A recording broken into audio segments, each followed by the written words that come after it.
Então, que sou eu de novo, Caetano Veloso, colunista da Mídia Ninja, e hoje vou conversar com Guilherme Boulos, que foi candidato à presidência da República pelo PSOL e fez uma carreira belíssima na campanha, porque era como figura política assim, para o grande público desconhecido, mas marcou.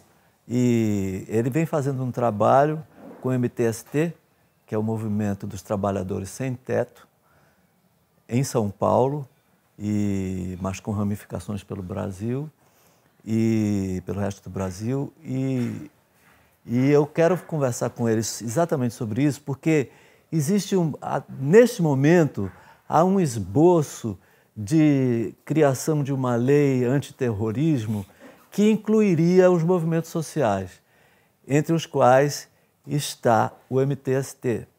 E eu quero perguntar a Guilherme, porque eu vi alguma coisa de MTST, fui visitar ocupações e tenho uma ideia muito diferente dessa lenda que anda por aí. Mas eu queria perguntar a Guilherme, em primeiro lugar, para explicar às pessoas que não sabem direito o que é o MTST. Olha, Caetano, primeiro a honra de estar aqui contigo, ser entrevistado por ti, num momento, acho que grave, duro da nossa história, mas também desafiador. Sabe, existe muito preconceito em relação ao movimento sem teto, ao movimento sem terra. Tem quase uma demonização. São invasores de propriedade, vão tomar minha casa, né? Tomam o que é dos outros, são vagabundos, não querem trabalhar. E você sabe que esse preconceito eu vi mesmo em algumas pessoas simples, que falaram, eu trabalhei a minha vida toda para ter um lote, para ter uma casa, porque aquele não pode ter. Eu me aproximei do MTST fazem 17 anos. E eu acho que a melhor forma de contar o que é o MTST é contar a história de vida das pessoas que estão no MTST. Pessoas que muitas vezes passaram a vida toda trabalhando, duro no pesado, e que nunca tiveram a oportunidade de ter um teto, de ter um lar. Pessoas que pagam aluguel, e o aluguel consome quase toda a sua renda, né? Tantas e tantas histórias que eu vi em ocupação, de gente dizendo, olha, eu trabalho 8 horas por dia, recebo um salário mínimo, R$800, R$900, deixo 600, 700 no aluguel. O que é que vai se dizer para uma pessoa dessa? Certo? Você vai condenar uma pessoa dessa quando ela, para sair dessa situação, no fim do mês eu tenho que escolher entre pagar aluguel e comprar o leite do meu filho. Ela foi e se juntou a um movimento que, de maneira legítima, ocupa imóveis, terrenos, prédios que estão abandonados há muito tempo, em situação ilegal, para tentar dar uma função social e destiná-los para a moradia popular. Isso está previsto na lei. Quer dizer que É isso que eu queria perguntar. Quando você diz ilegal, exatamente em que medida? Olha, tem a Constituição de 88, a tão surrada Constituição de 88. Ela está aí. Está aí, resistindo, cambaleando, mas está aí. Está aí. Ela diz que a propriedade, ela assegura o direito à propriedade privada, mas ela diz que a propriedade tem que cumprir uma função social. Uma propriedade ociosa, abandonada, ela contraria a Constituição. Algum tempo depois da Constituição, 14, 13 anos depois da Constituição, surgiu o Estatuto das Cidades, que regulamenta isso. Porque propriedade, função social é uma coisa muito vaga, muito genérica, né? Então o Estatuto das Cidades veio para dizer o seguinte, olha, no caso da terra urbana, um imóvel que esteja em situação de abandono pelo proprietário, ele tem que ser notificado pelo poder público. Depois de notificado, tem que cumprir, se o proprietário não fizer nada, tem ainda 5 anos de imposto IPTU progressivo, né, que o proprietário vai ser onerado por aquilo. Agora, se depois desses 5 anos ele também não fizer nada, o Estado pode desapropriar aquele terreno para moradia popular. Dar uma função de moradia popular, de habitação social. E essa lei não é cumprida. Sistematicamente ela é ignorada, descumprida. O movimento social atua aí, num certo sentido, para pressionar o poder público a cumprir a lei. E por trás do movimento, essa coisa que... movimento... são pessoas, né? São mães de família, pais de família, sobretudo mães, senhoras. As mulheres estão na linha de frente desse movimento. Crianças, jovens, que ou têm problema do aluguel, ou moram de favor, sofrendo humilhações, ou moram num barraco, numa área de risco, ou mesmo estão em situação de rua, de maneira mais extrema. E as pessoas depositam a sua esperança na luta para ter uma casa própria. Isso é o movimento, isso é o MTST. Então as ocupações nascem da consciência disso, não é?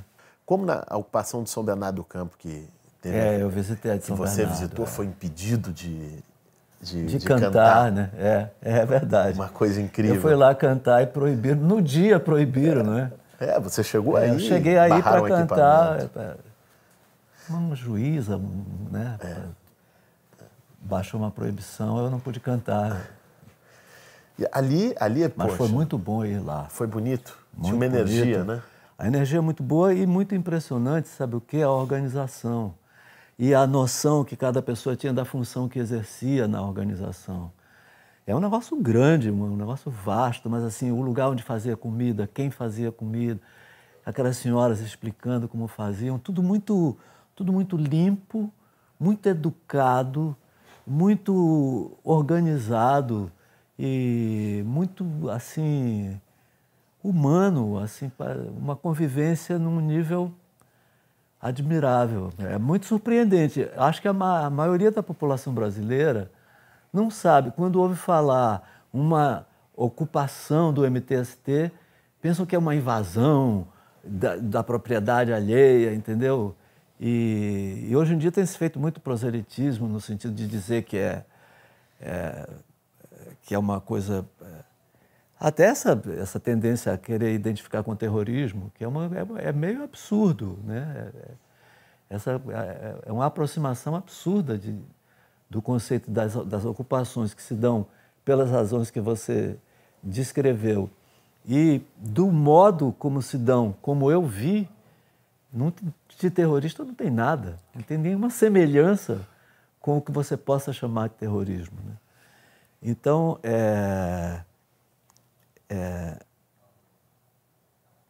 há todo esse...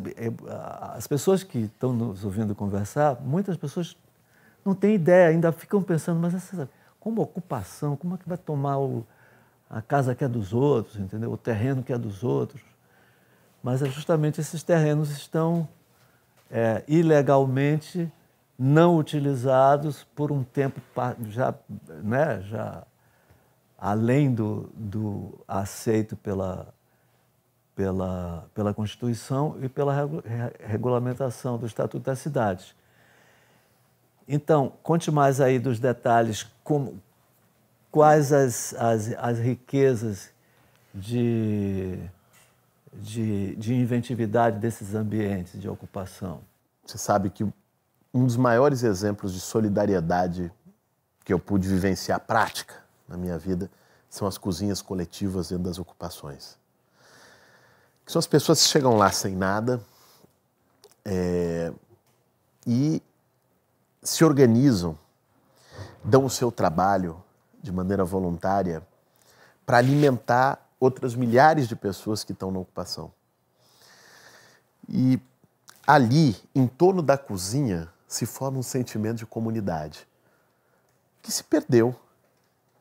Que hoje a gente anda nas grandes cidades do país, mesmo nos bairros, aquela coisa mais básica do vizinho pedir o sal para o outro, das pessoas se conhecerem pelo nome, das pessoas... Eu sou de cidade do interior, eu sei como é. Isso tem uma força, que não é uma coisa, sabe, de saudosismo. Isso tem uma coisa que é o senso de comunidade. é as pessoas se relacionarem, se tocarem, é uma coisa É humana. a convivência humana, né? Isso é um aprendizado incrível. E a ocupação traz isso de novo para a gente. Na fogueira à noite, as pessoas contando seus causos, suas histórias de vida.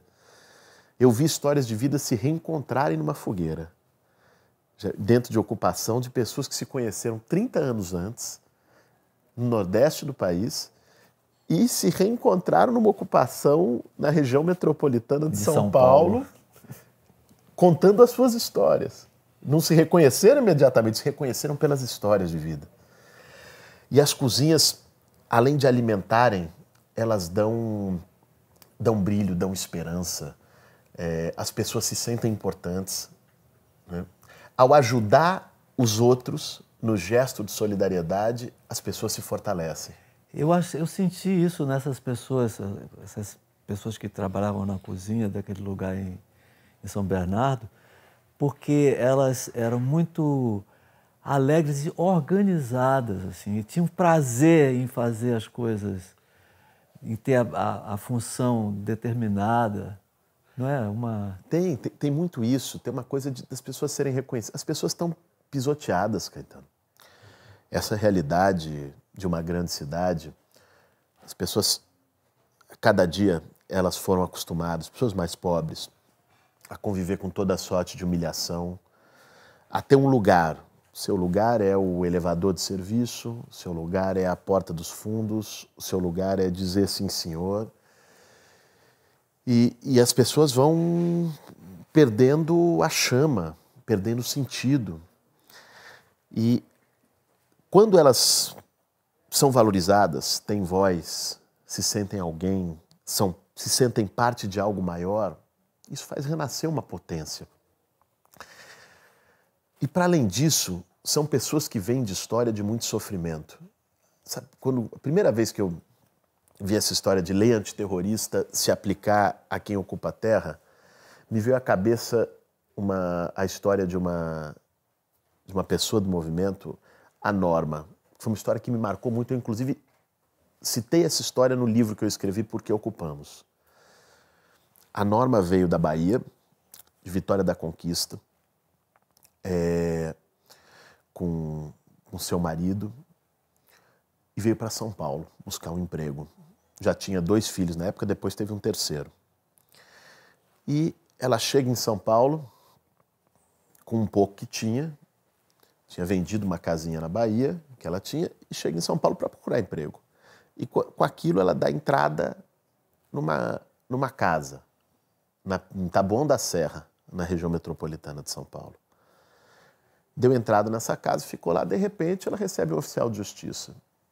Ela foi engambelada, foi enganada, era um grileiro, a casa não era dele, vendeu, foi ludibriada. Perdeu, teve que sair de lá. No mesmo período estava acontecendo uma ocupação do MTST. E a Norma foi morar com seu marido e com seus filhos numa ocupação a contragosto, porque ela achava que era coisa de vagabundo. Ela tinha esse mesmo preconceito, até que ela se viu nessa situação. E venciou, teve o terceiro filho, entrou no movimento, hoje ela conquistou o seu apartamento pelo movimento, a sua casa pelo movimento. E eu penso, como alguém pode chamar a Norma de terrorista? Não, a gente tem que conseguir evitar esse engano, né? Porque e tem que esclarecer as coisas para que um troço desse não aconteça. A lei no Brasil não pode ser tão degradada a ponto de considerar terrorismo coisas como essa, né? Agora, como você entrou no MTST? Como você se aproximou? Ou foi você quem inventou? Não fui eu que inventei, não. O MTST tem 20 anos. E você está lá há quanto tempo? Eu estou há 17. Então já tinha 3 anos quando você entrou. Já tinha. Quem inventou? Um grupo de militantes sociais que atuavam no movimento Sem Terra, no campo, e que, tendo contato com a realidade da cidade, viram o quanto era grave o problema da moradia. Na área urbana. Na área urbana. Porque o negócio deles é a área rural. Era mais rural. Esses viram a questão na área urbana E falaram, poxa, vamos juntar um grupo aqui e fazer a mesma luta, o mesmo espírito de luta que o Movimento Sem Terra faz no campo, vamos fazer na cidade. E começaram a se organizar, e fazer movimentações, trabalho nas comunidades, ocupações, e daí nasceu o MTST. Eu, nessa época, era estudante, estudava filosofia. Eu também estudei filosofia, mas eu abandonei. No segundo ano eu abandonei. Não por causa da filosofia, foi porque teve um golpe militar em 64, eu abandonei a faculdade, que ficou muito ruim. Imagino. Espero que a gente não precise reviver isso. Espero que não. E aí eu tinha uma coisa já com o movimento social, desde moleque, desde adolescente, fui construindo isso. E a forma que eu encontrei de expressar isso, primeiro foi o Grêmio na escola, depois atuando em movimento de juventude. E aí o MTST fez as suas primeiras ocupações, eu moro em São Paulo, fez suas primeiras ocupações em São Paulo. E aí eu fui me aproximando, primeiro levando alimentos, fazia arrecadação, doação, levava, até que fui ficando e decidi, acho que eu estava no segundo ano de faculdade, decidi morar numa ocupação. Eu achava que eu precisava viver aquilo, para construir a legitimidade, para aprender, e aprendi muito dentro das ocupações, convivendo com as pessoas. E daí, enfim, fui, morei, fiquei e não saí mais. Se tornou, assim, a motivação da sua vida, né? Se tornou. É interessante que você tenha chegado esse ano a ser candidato à presidência da República, vindo por esse caminho. Eu acho que isso é um sinal bom. Isso é um sinal bom da nossa história. Parece um sintoma de amadurecimento social. Porque, olha, vou lhe dizer, antes de eu conhecer você e de ver as ocupações, eu tinha uma notícia muito, muito remota sobre o MTST. E tinha um pouco mais frequente sobre MST, do Sem Terra, porque era mais presente na imprensa. E, aparentemente, pelo que saía na imprensa, até com um pouquinho mais agressiva, né? Não sei, porque também a imprensa... Mas parece que sim, eu acho que o MTST é mais que também é filho mais novo e não enfrentou as questões. Porque o Brasil com o negócio de terra no Brasil, é uma história que, em 1963, todo mundo dizia o país não vai poder prosseguir sem reforma agrária. E nunca foi feita a reforma agrária. Muito pouco foi feito, né? Depois, aos poucos e muito pouco, né? Depois da redemocratização. Mas mesmo nos primeiros anos da ditadura, houve alguma coisa, né, de Roberto Campos com Bulhões, alguma coisa relativa... Tinha um plano do Plínio de Arruda Sampaio, que foi do governo Jango. E que... isso aqui era isso aí. Isso tudo era... O negócio, quando eu estava na escola, era assim, reformas e botavam reticências. Nas paredes todas em Salvador tinha isso escrito. Que era como se fosse assim, reformas ou revolução, ou reformas ou o caos, porque não tinha jeito. E, bom, aí não houve as reformas, né? E a reforma agrária é uma coisa que fez muita falta ao Brasil. A reforma, devia ter havido uma reforma agrária imediatamente posterior à abolição da escravatura, né? Isso devia ter, mas as transições demais. No Brasil sempre foram por cima. José Bonifácio tinha umas ideias muito boas, né?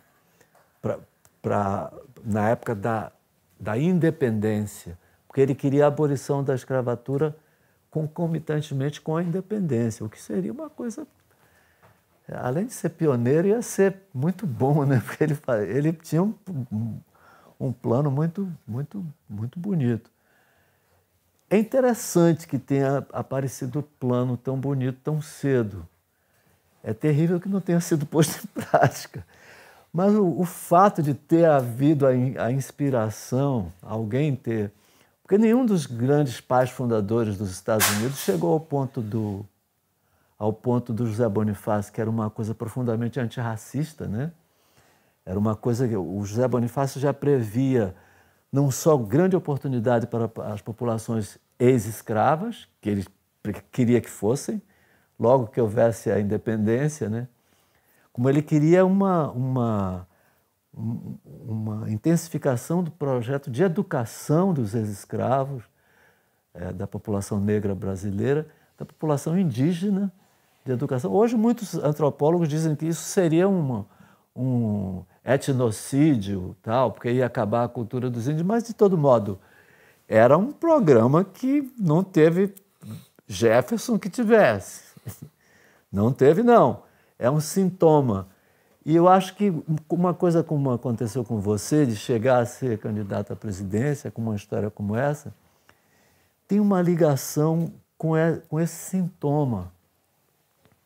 Tem alguma coisa boa em nós. Eu acho que tem. Mas eu acho que o Brasil não pode ser também o país dos projetos não realizados. Não, justamente.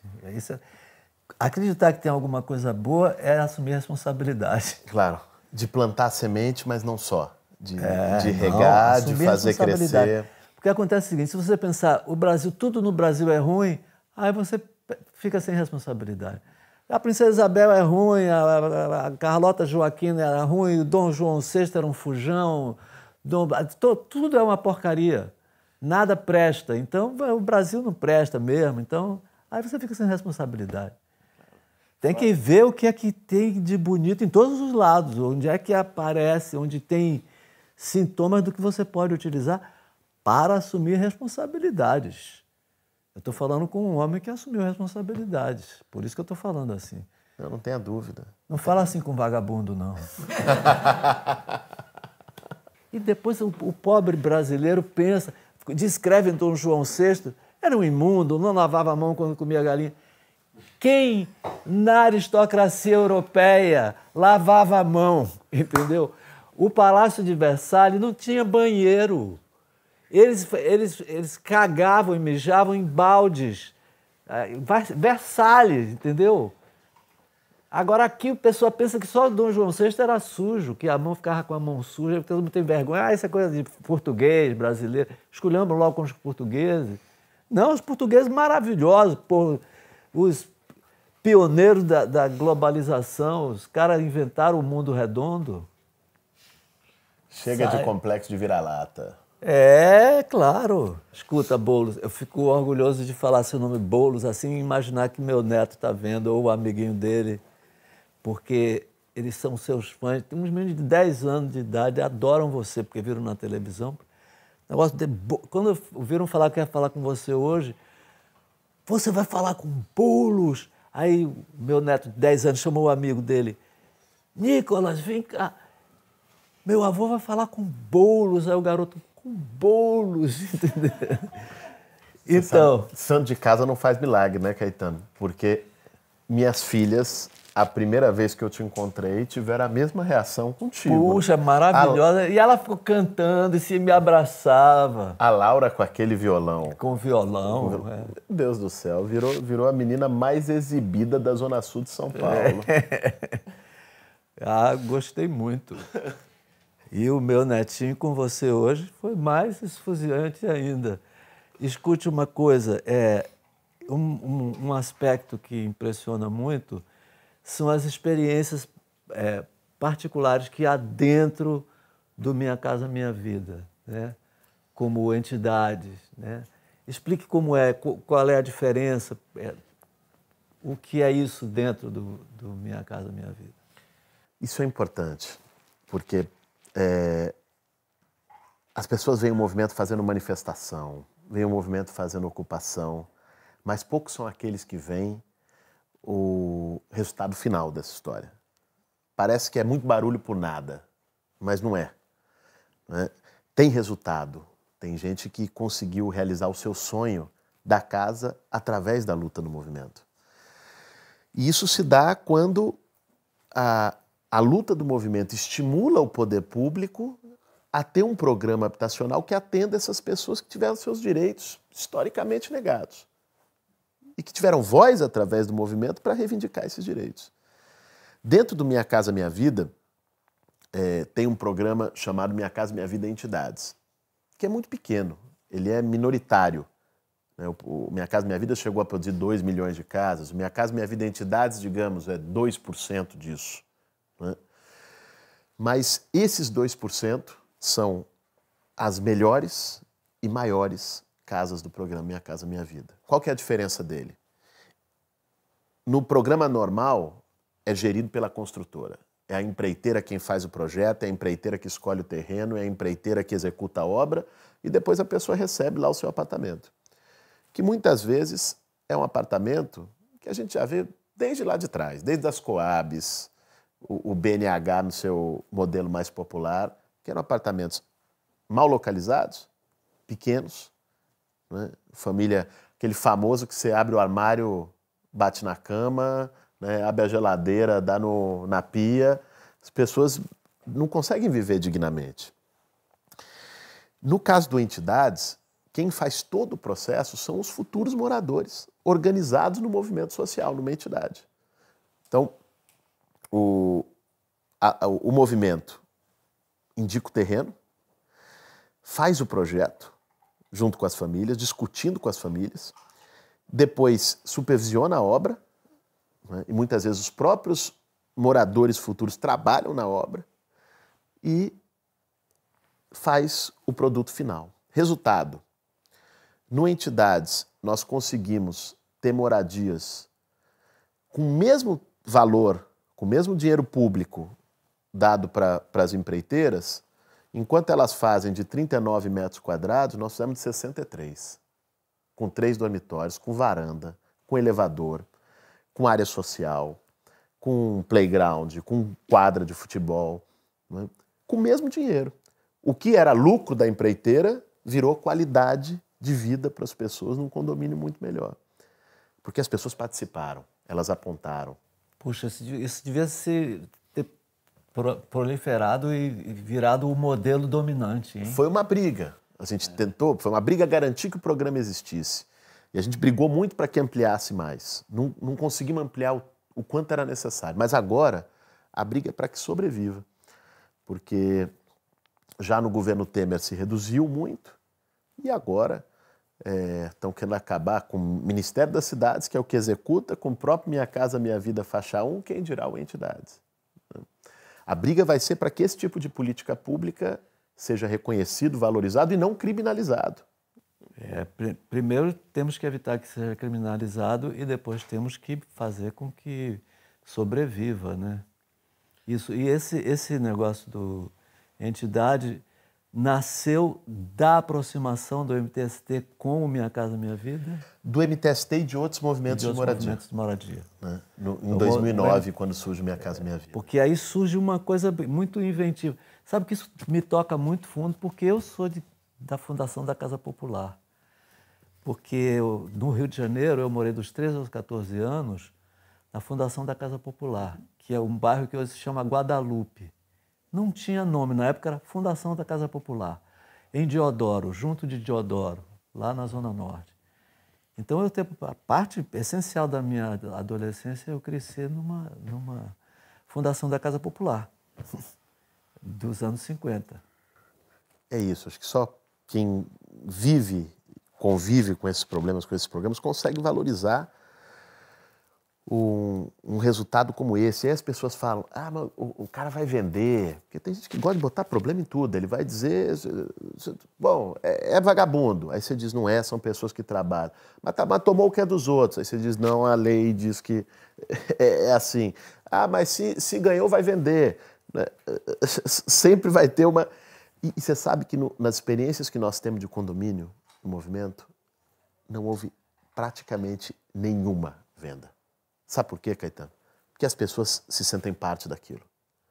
Elas fizeram desde o começo. Uma coisa é você jogar uma pessoa, às vezes despejar da casa que ela sempre viveu, jogar ela no fundão, em outra região, num apartamento que o quarto é 2x3.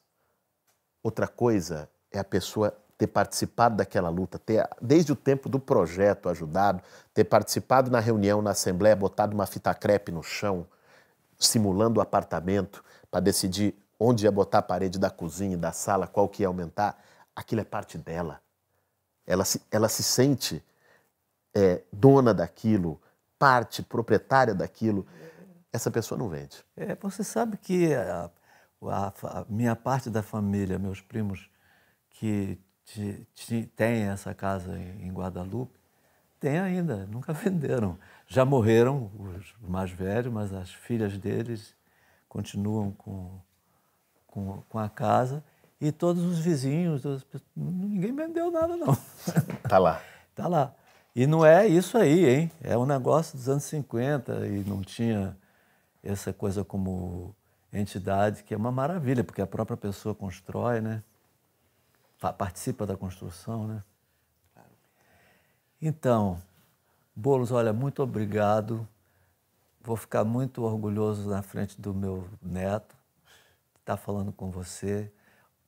Parabéns pela sua campanha e que isso tudo seja realmente o começo de uma vida política, uma coisa para a qual você tem vocação, né? Você demonstrou desde a adolescência, teve vontade de atuar na vida das pessoas, né, em sociedade, vocação para a política. E que você seja um quadro do futuro da política brasileira. Obrigado, Caetano. Uma honra estar contigo e ver num momento difícil da nossa história você novamente aqui na linha de frente, como já teve em outros momentos duros, lutando pela democracia. Cara, mas tem que ser, a gente tem que ir vivendo para poder a vida ser digna. Para valer a pena. Para ser boa.